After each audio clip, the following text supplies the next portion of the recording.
Final Fantasy VII has earned its place in history with its epic cutscenes, sci-fi story, and lovable characters with great haircuts. And Square knows it too, making the 7th fantasy not all that final. There's been the mixed blessing of Advent Children and the lamentably lame Dirge of Cerberus, but now it's time for another shot in the arm with Crisis Core. Is it leeching off the source material's life stream, or is it the real deal?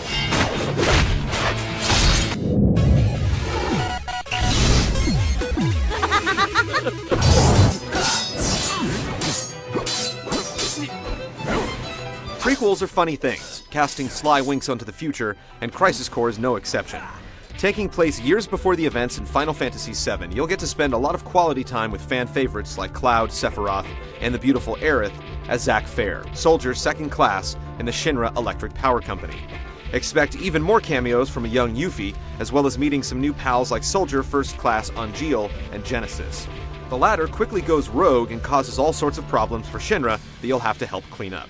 This is assuredly a fan game, with some of the basics of the world being glossed over, like materia, Mako energy, and political ties, but they can be picked up in context over time.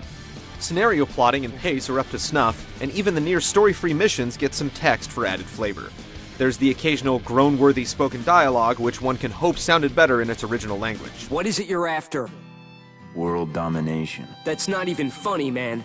Final fanatics will get maudlin over this love letter, and newcomers will get attached as well.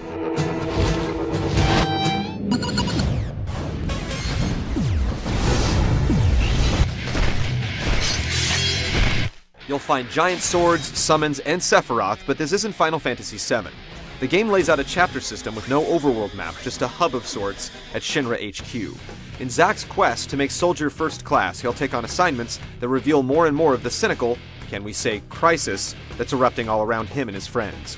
These missions will take you all over, exploring little areas, fighting monsters, triggering cutscenes, while talking to NPCs, opening a chest, or partaking in the occasional minigame before confronting a boss. At any save point, you can also jump into the optional missions, and there's a ton. Some are unlocked through plot advancement, talking to certain people, or beating other missions. They're bite-sized little adventures, great for portable play, and they offer ways to check out how Zack is stacked and pick up some rewards while you're at it. Just don't expect cutscenes or any real exploration. Progression is veiled behind the Digital Mind Wave, or DMW, a slot machine that keeps spinning during combat based upon whom you've met in the game so far. Get a 777 and you gain a level, but it's not as random as it seems, with some sort of hidden experience stat letting the slots know when to jackpot. Beyond that, Zack is limited to equipping accessories and materia that can boost stats, or add attacks and magic abilities.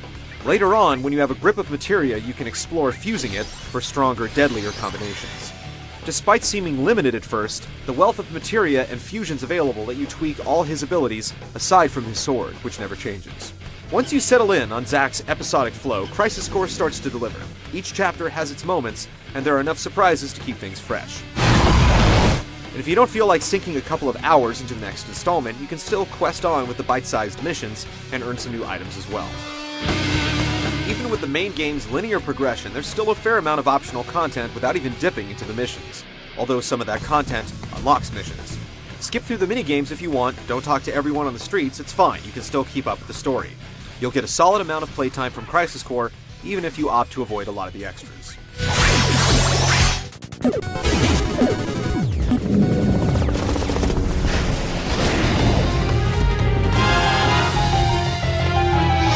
When you're tracking on the main quest, don't expect to get lost in any dungeons, with maps being almost always available, and if they're not, the area is usually pretty small and easy to figure out. Save points are placed generously, so if you go into a fight with the wrong equipment, restoring isn't a big deal.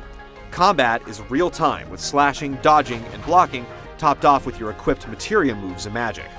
The DMW will also trigger positive status changes, and when you align 3 of the same characters, you can unleash special moves, summons, and more.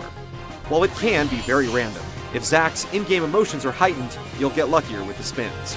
There's almost always lots of stuff going on in combat, and with the mess of materia and the randomness of DMW, it never gets dull. The optional missions can feel a little redundant at the start, but with great rewards and the lure of constantly unlocking new content, they end up becoming addictive.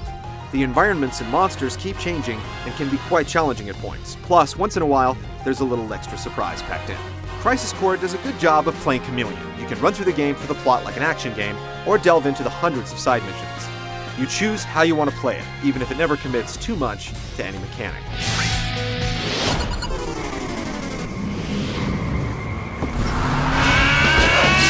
Crisis Core is another title raising the stakes of what the PSP is capable of. The letterbox CG for cutscenes and summons are beautiful and artifact-free, combat is chaotic, filled with effects, fluidity, and the constant churning of the slot machine.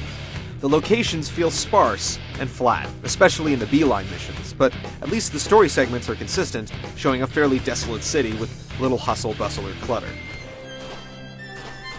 Good. Carry on then. Composer Takeharu Ishimoto does a fine job with new songs and classic fanfares, and the voice acting is always solid, even if the lines aren't.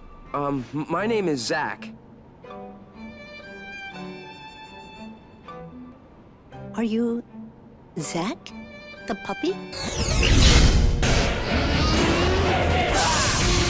Like Dirge of Cerberus, Crisis Core doesn't take the easy way out and photocopy the source.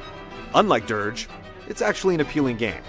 The gameplay is a bit of a hybrid, but it's open enough for exploration without getting lost. It's obviously a game for fans, and it succeeds, but it's also a good game for a portable platform that anyone can get into.